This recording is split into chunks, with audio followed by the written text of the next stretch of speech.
Good morning students. आज हम पढ़ते हैं गद्य खंड से, आरोह के गद्य खंड से पहलवान की ढोलक, फणीश्वर नाथ रेणु द्वारा लिखित पहलवान की ढोलक।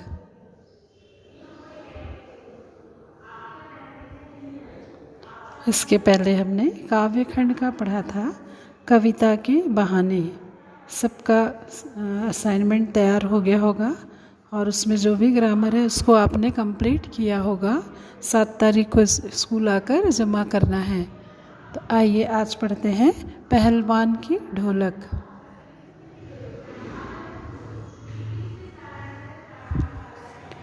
इसके पहले लेखक परिचय जान लेते हैं फणीश्वर नाथ रेणु का।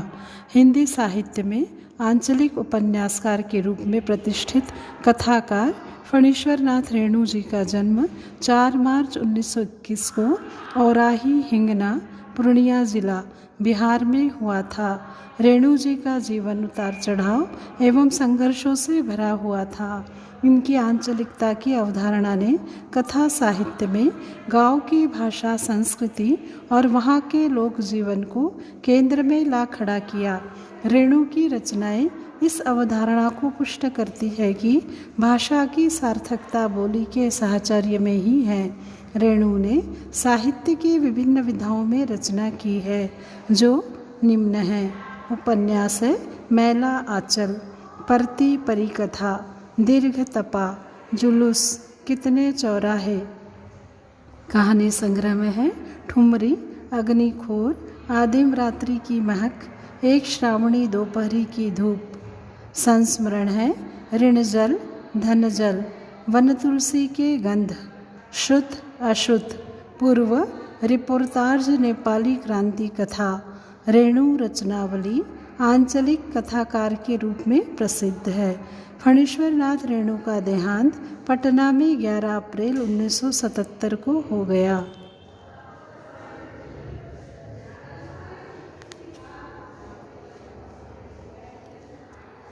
हिंदी साहित्य में आंचलिक उपन्यासकार के रूप में प्रतिष्ठित कथाकार फणीश्वर नाथ रेणु की प्रतिनिधि कहानियों में से पहलवान की ढोलक एक प्रसिद्ध कहानी है। लेखक ने इस कहानी में राजसत्ता में परिवर्तन होने के साथ साथ सामाजिक व्यवस्था व लोक कलाओं के अप्रासंगिक होने की प्रक्रिया का भी यथार्थ चित्रण किया है। पुरानी व्यवस्था में परिवर्तन होने के साथ ही लुट्टन पहलवान भूखमरी की स्थिति में आ जाता है। वह न केवल अपना अस्तित्व अपनी लोक कला ढोलक के बोल द्वारा बनाए रखने का प्रयास करता है, बल्कि इससे भूख एवं महामारी से दम तोड़ रहे गांव को मौत से लड़ने की ताकत भी देता है। अंत में महामारी के चलते सब समाप्त हो जाता है और एक लोक कलाकार व्यवस्था के बद इंतजाम के कारण काल का ग्रास बन जाता है।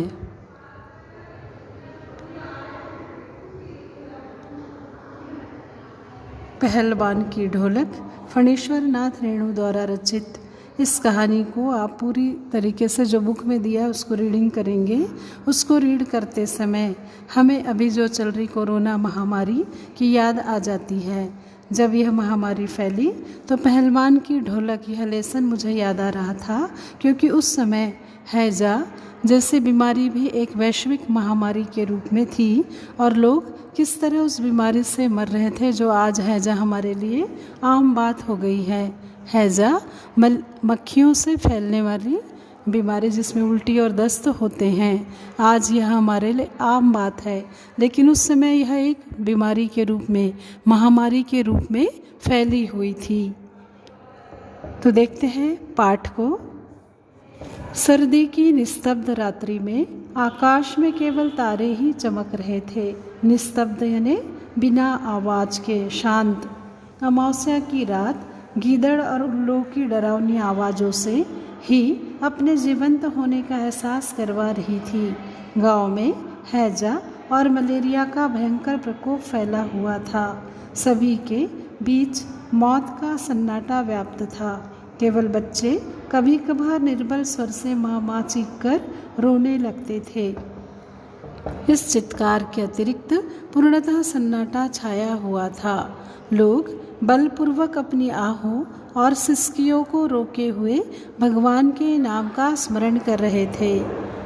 अभी हम इसी दौर से गुजर रहे हैं। कोरोना की इस महामारी में हम भी बहुत भयभीत हुए हैं, लेकिन हर चीज़ में बचने का एक उपाय होता है। हम सबको अपने आप को इतना स्ट्रांग बनाना चाहिए कि हम इससे लड़ सके। देखते हैं आगे।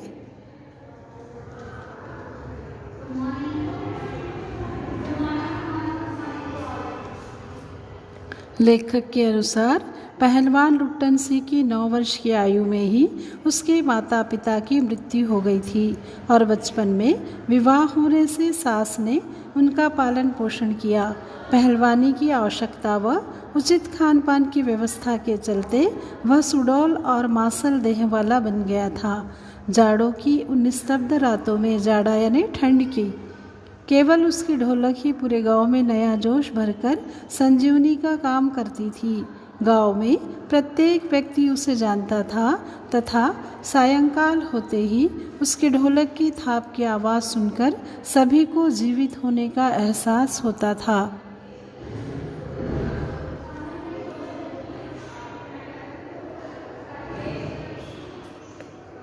एक बार शामनगर में कुश्ती के दंगल में लुट्टन सिंह चांद सिंह नाम के पहलवान की कुश्ती देख रहा था, जो अपने गुरु पहलवान बादल सिंह के साथ पंजाब से आया था। चांद सिंह ने अपनी उम्र के सभी पहलवानों को हराकर शेर के बच्चे की उपाधि प्राप्त की थी, अतः राजा उसे अपने दरबार में रखने की सोच रहे थे। तभी अकस्मात लुट्टन सिंह ने चांद सिंह को कुश्ती की चुनौती दे दी। सभी उसे पागल समझ रहे थे। कुश्ती के लिए राजा श्यामानंद से लुट्टन ने अप्रत्याशित अनुमति लेकर चांद सिंह के दाव को काटकर उसकी गर्दन पकड़ ली तथा ढोल के धाक दिना तिरकिट तिना का दाव काटो बाहर हो जा अर्थ लगाकर गर्दन पर कब्जा कर लिया। अंत में ढोल की आवाज़ का अर्थ उठा पटक दे लगाकर चांद सिंह को जमीन पर दे मारा। विजयी लुट्टन सिंह ने ढोल को प्रणाम करके राजा साहब को गोद में उठा लिया। भीड़ राजा श्यामानंद की, महावीर जी की जय जयकार कर रही थी। राजा ने प्रसन्न होकर उसको सदा के लिए अपने दरबार में रख लिया।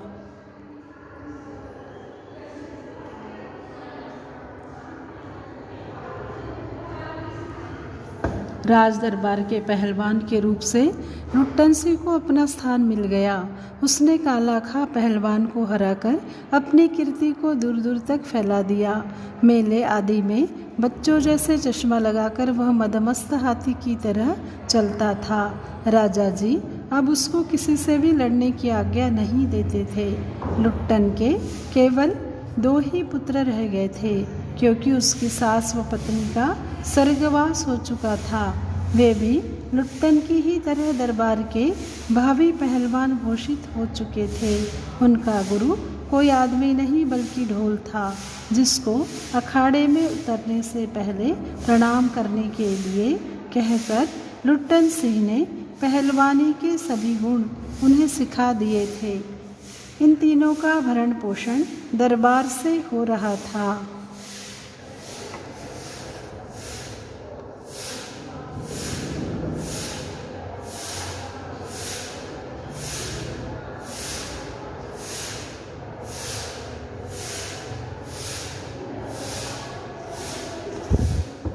राजा श्यामानंद की मृत्यु के पश्चात विलायत में रहने वाले राजकुमार ने आकर सत्ता संभाली। राजकुमार को घोड़े की रेस में दिलचस्पी थी। उसने तीनों पहलवानों को दरबार से निकाल दिया। गांव में आकर उन्होंने मजदूरी करके अपना जीवन निर्वाह करना शुरू कर दिया, क्योंकि गांव वाले उनका खर्च सहन नहीं कर पाएंगे।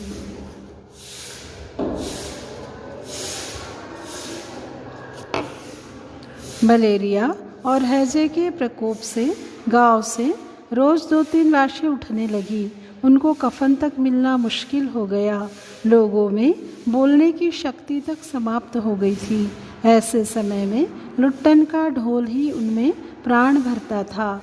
एक रात उसने अपने बेटों के कहने पर उठा पटक दो बजाया, परंतु उसके दोनों पुत्र मृत्यु को हरा न सके।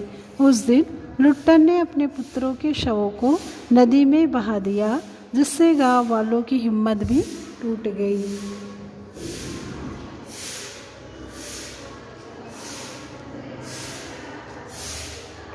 पुत्रों की मृत्यु के पश्चात भी प्रत्येक रात्रि लुट्टन ढोलक बजाया करता था, परंतु एक रात ढोलक की आवाज़ न आने पर शिष्यों ने देखा कि पहलवान चित्त पड़े हैं। उसकी यही अंतिम इच्छा थी कि जब मर जाऊं तो चिता पर मुझे चित नहीं, पेट के बल सुलाना। मैं जिंदगी में कभी चित नहीं हुआ यानी कभी मैंने अपने जीवन में हार नहीं मानी, और चिता सुलगाने के समय ढोलक बजा देना। इस तरह एक पहलवान की ढोलक की आवाज़ से पूरा गांव हमेशा जागृत रहता था। एक उत्साह सा उनके जीवन में संजीवनी का काम करता था, और अपनी मृत्यु तक उसने यही काम किया और ढोल बजाते बजाते ही मृत्यु को प्राप्त हुआ। इस तरह यह एक सीख है कि जब भी हमारे सामने कोई मुसीबत आए, संकट आए, तो हमें उससे घबराना नहीं है, बल्कि उसका डटकर सामना करना है। जिस तरह इस पहलवान की ढोलक ने उस हैजे और मलेरिया जैसी बीमारी पर विजय प्राप्त करने के लिए अपने साहस का परिचय दिया। तो आइए आज हम सब भी यह प्रण करते हैं कि कोरोना जैसी महामारी को हम दूर भगा कर रखेंगे और अपने आप में इतनी शक्ति को बढ़ाएंगे कि हम इससे दूर रह सके। Thank you. Stay safe, stay home, stay safe.